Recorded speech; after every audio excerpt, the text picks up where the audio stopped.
Think about someone you really admire, maybe a successful CEO, a star investor, or some big historical figure.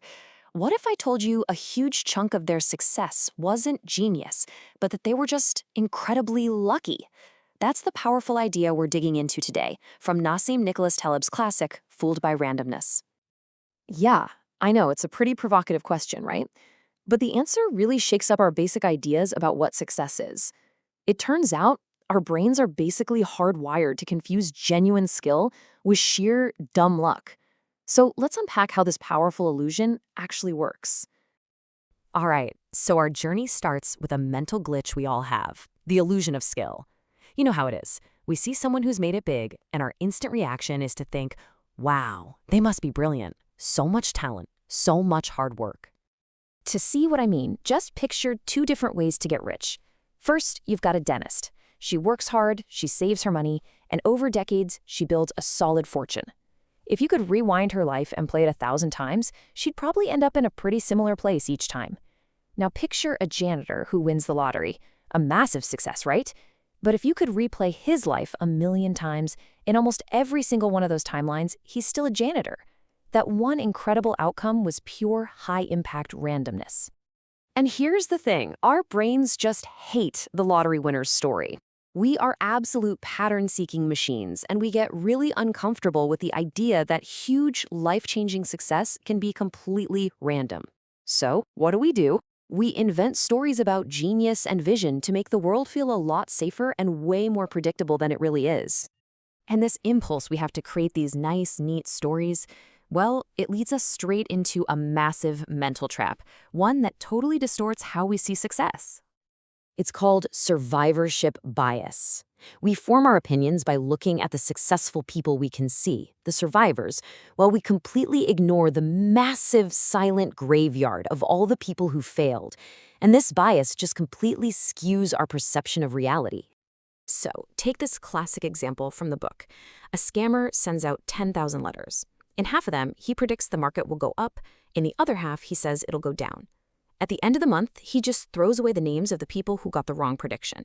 Then he does it again with the remaining 5,000 people, splitting his forecast. And he just keeps doing this over and over.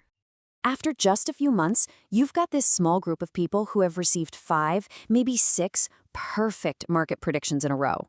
To them, this guy isn't a scammer. He's a financial genius, a prophet. But why?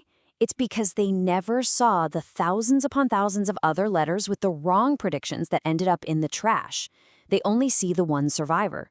This is exactly how pure randomness, filtered through survivorship bias, creates this incredibly powerful illusion of skill. This leads us right into the next trap, the nice, clean stories we tell ourselves to make sense of the past. We're talking about hindsight bias, what a lot of people call the "I knew it all along" effect. After something happens, our brains basically rewrite history to make the outcome seem like it was inevitable. We connect all the dots backwards, so it makes perfect logical sense. As Taleb says so perfectly, things are always obvious after the fact. A stock market crash? Oh yeah, totally obvious in hindsight. The success of some new gadget seemed inevitable, didn't it? But really, it's just an illusion. We absolutely crave these simple stories because they make a chaotic world feel orderly. They conveniently just cut out the messy, uncomfortable role of luck. But the real danger here is that this whole process fools us into thinking we can actually predict the future. And that is when things can get dangerous. Believing the world is predictable isn't just some philosophical error.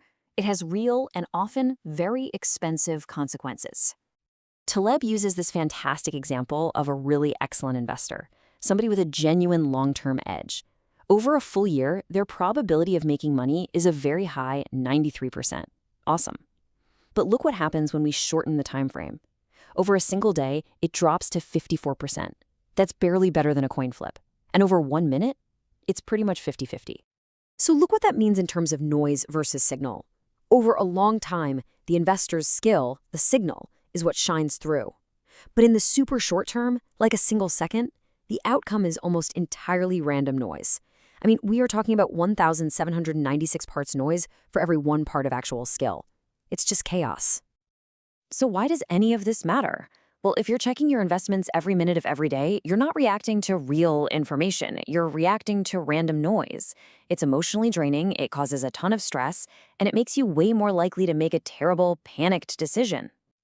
So, if we're all kind of hardwired to be fooled by randomness, what's the solution? How are we supposed to actually operate in a world that is so fundamentally uncertain? The good news is, Taleb doesn't just diagnose the problem. He offers a really powerful mental toolkit for how to navigate all this uncertainty.